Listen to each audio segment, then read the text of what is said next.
राजस्थान के विकास की बागडोर जिनके हाथ में सुरक्षित है, ऐसे हमारे विकास पुरुष राजस्थान के सम्मानीय मुख्यमंत्री आदरणीय भजनलाल जी शर्मा साहब और हमारे पार्टी के सम्मानीय जिला अध्यक्ष सैनी जी और अपने इस क्षेत्र का जिसको आप नारा लगाते हैं भाईला और सैनिक पुत्र जो अभी आपके जनसमूह को देख करके भावुक हो गए थे, आदरणीय राजेंद्र जी भांबू साहब, सम्मानीय बबलू जी, राजस्थान के सम्मानीय मंत्री गोदारा जी, गहलोत साहब और हिंदुस्तान के सर्वोच्च सदन में प्रतिनिधित्व कर रहे जो शेखावत भी हैं, मुझे आज पहली बार पता चला, राजेंद्र सिंह जी, भाई विक्रम सिंह जी और मंच पर विराजमान हमारे धर्मपाल जी और सभी जनप्रतिनिधिगण, माफ करना मैं संक्षेप में क्योंकि समय बहुत हो गया और हमें एक सभा और भी करनी है। मंच पर और सामने विराजमान जनप्रतिनिधिगण, बुजुर्ग महानुभाव, नौजवान साथियों, बहनों, आज बहुत बड़ी संख्या में बहनें भी आई हुई है। ये बहुत अच्छी बात है कि बहनों ने भी आशीर्वाद देने के लिए अपने समय में से समय निकालकर और यहां पर विराजमान है। वैसे अभी राव राजेंद्र सिंह जी ने बताया कि इस क्षेत्र की जनता ने हिंदुस्तान की रक्षा के लिए बहुत सैनिक दिए हैं और हमारा जो उम्मीदवार है वो भी सैनिक पुत्र है। ये हमें बहुत खुशी है इस बात की। लेकिन हम सबको ये पता भी है कि यहां पर शिक्षा का भी बहुत बड़ा एक एजुकेशन हब बना हुआ है।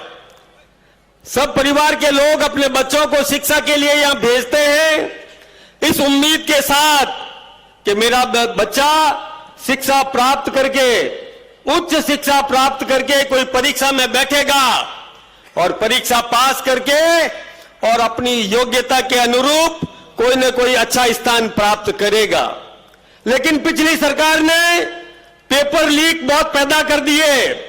ऐसे पेपर लीक करने वाले लोगों को जेलों में बंद करने का काम यदि किसी ने किया है तो राजस्थान के सम्मानीय मुख्यमंत्री भजनलाल जी शर्मा ने किया है, ताकि मेरे नौजवानों का भविष्य अंधकार में नहीं रहे, वो परीक्षा दें, पास होवे और योग्यता प्राप्त कर उचित स्थान को प्राप्त करें। मैं कार्यकर्ता बंधुओं, हमारा जो उम्मीदवार है राजेंद्र भाई भांबू, भाई बबलू जी का भी पूरा साथ उनको मिला है, मुझे इस बात की भी बहुत खुशी है। और एक बात मैं आप सबको बताना चाहूंगा कि हिंदुस्तान में नरेंद्र भाई मोदी जी की सरकार है, उस नरेंद्र भाई मोदी जी का पूरा आशीर्वाद राजस्थान के मुख्यमंत्री भजनलाल जी पर है और भजनलाल जी इस राजस्थान के विकास के लिए कोई कसर छोड़ने वाले नहीं है। लेकिन यहां से एक ऐसा प्रतिनिधि जीत करके जाए जो भजनलाल जी से और कंधे से कंधा लगाकर और प्यार से बात करके विकास की योजनाएं स्वीकृत करवा के ला सके और इस इलाके का विकास कर सके। आदरणीय भजनलाल जी पूरे दुनिया में घूम घूम करके राजस्थान के विकास के लिए कई एमओयू करके आए और गोदारा जी जाकर के उन एमओयू में से अधिक उद्योग इस क्षेत्र में स्थापित करवा सके। इस प्रकार की मैं ये आप सबको विश्वास दिलाने का काम करता हूं। यदि कड़ी से कड़ी जोड़ने का आपने काम किया तो निश्चित रूप से और विकास की गाथा इस इलाके में भी बहेगी। मैं एक बात और भी बताना चाहूं, कांग्रेस के उम्मीदवार के बारे में मैं क्या कहूं। एक मैंने सुन रखा था कि वो कहते हैं ना, अंधा बांटे रेवड़ी फिर अपने को देत, उसको कोई और दूसरा दिखता नहीं है। तो वो जब घूम घूम करके रेवड़ी बांटने का काम जिसको किया वो अपने ही हाथ में दिए जा रहा है, अपने ही हाथ में दिया जा रहा है, क्योंकि दूसरा तो कोई उनको दिख नहीं रहा। और अब इसी प्रकार से मैं एक बात और आपको बताना चाहूंगा कि जब कांग्रेस के प्रतिनिधि कभी आपके सामने आए वोट मांगने के लिए, तो मैं एक आज लिस्ट लेकर के आया हूं। कांग्रेस ने जो भ्रष्टाचार किए उसकी गाथा थोड़ा सा संक्षेप में मैं आपको बताना चाहूंगा। कांग्रेस के सारे नेता जेल में बंद हुए थे भ्रष्टाचार के आरोप में, और वो जमानत पर बाहर हैं और जमानत पर आकर के राजनीति कर रहे हैं। आप ओला साहब आए, ओला परिवार का कोई भी व्यक्ति आए तो उनसे जरूर पूछना कि इस भ्रष्टाचार की इस जननी को और किस प्रकार से आप पल्लवित करना चाहते हैं, किस प्रकार से आप इसका समर्थन कर रहे हैं, आप उनसे हिसाब किताब पूछना।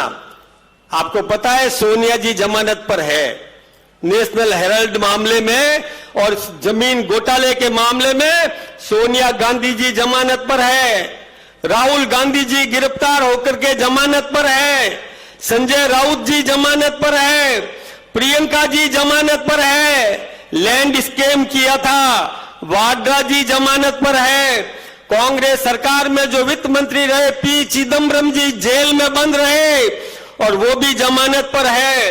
एक मुख्यमंत्री कांग्रेस का हेमंत सोरेन अभी कुछ दिन पहले तक जेल में बंद था और बाहर आकर के राजनीति कर रहा है। कांग्रेस का कर्नाटक का नेता डीके शिव कुमार, आपको पता है कि 64 ठिकानों पर कब और रेड की थी और सभी स्थानों पर मकानों में सभी कमरों में नोट भरे हुए थे। ये आप सबने टीवी पर भी देखा होगा, अखबारों में भी पढ़ा होगा। संजय सिंह आम आदमी पार्टी का मनी लॉन्ड्रिंग में जेल में बंद रहा, संजय यादव जेल में बंद रहा, आपको सिद्धा रमैया, पार्वती रमैया और वो भी जेल में बंद रही, कीर्ति चिदम्बरम वो भी जेल में बंद रहा, अशोक गहलोत जी के खिलाफ भी और जयपुर के अशोक नगर थाने में मुकदमा दर्ज है। वीरभद्र सिंह जेल में बंद रहे, अहमद पटेल जेल में अगस्ता वेस्टलैंड चौपर घोटाले में जेल में बंद रहे, कमलनाथ जो कर्नाटक का पहले मुख्यमंत्री था वो जेल में बंद रहा, जमानत पर आया। रॉबर्ट वाड्रा के बारे में मैंने बताया, केजरीवाल अभी अभी जेल में बंद रहा, मनीष सिसोदिया जेल में बंद रहा। और कितने घोटाले हुए, कॉमनवेल्थ घोटाला, स्कैम घोटाला, सत्यम स्कैम और 2G स्पेक्ट्रम और कई घोटालों की लिस्ट है। मैं सोचता हूं कि हमारे मुख्यमंत्री जी को भाषण देना है, अपनी बात कहनी है, इसलिए मैं लंबी चौड़ी इस फहरिस्त को अपनी जेब में रख रहा हूं। लेकिन आप लोग उनसे पूछिए कि आपके जब सब नेता, कांग्रेस का राष्ट्रीय अध्यक्ष, उनका पुत्र भी, और जब इस प्रकार में लिप्त पाए जाते हैं, किस मुंह से आकर के वोट मांगते हैं? आप उनसे सवाल तो करो। और ये पैसा किसका था? मैंने आपको बताया पहले भी, ये पैसा आपका है। गरीब से गरीब व्यक्ति भी जो खरीदता है, चप्पल खरीदता है, दुकानदार को पूरा पैसा देता है, उसमें टैक्स सम्मिलित है।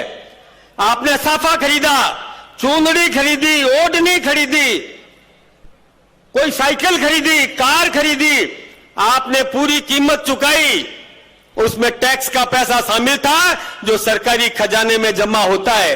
और वो पैसा यदि कोई गबन करता है तो आप कल्पना करो कि पैसा किसका है? ये आप सबका पैसा है।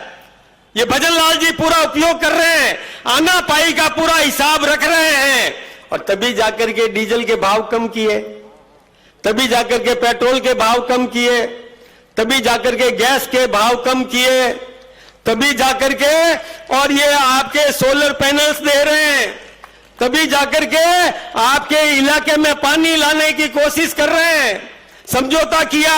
ये सब बातें वो कहेंगे, ये आना पाई का हिसाब लगा करके और जनता जनार्दन की सेवा करने के लिए संकल्पित है। ऐसी पार्टी को आशीर्वाद दें और भ्रष्टाचार करने वालों का और गिरेबान पकड़ करके पूछिए कि आप किस मुंह से वोट मांगने के लिए आए हो। उनको वोट मांगने की कोई और हिम्मत नहीं होनी चाहिए, ये जवाब आपको लेना है। यही बात कह करके मैं मेरी बात को समाप्त करूंगा।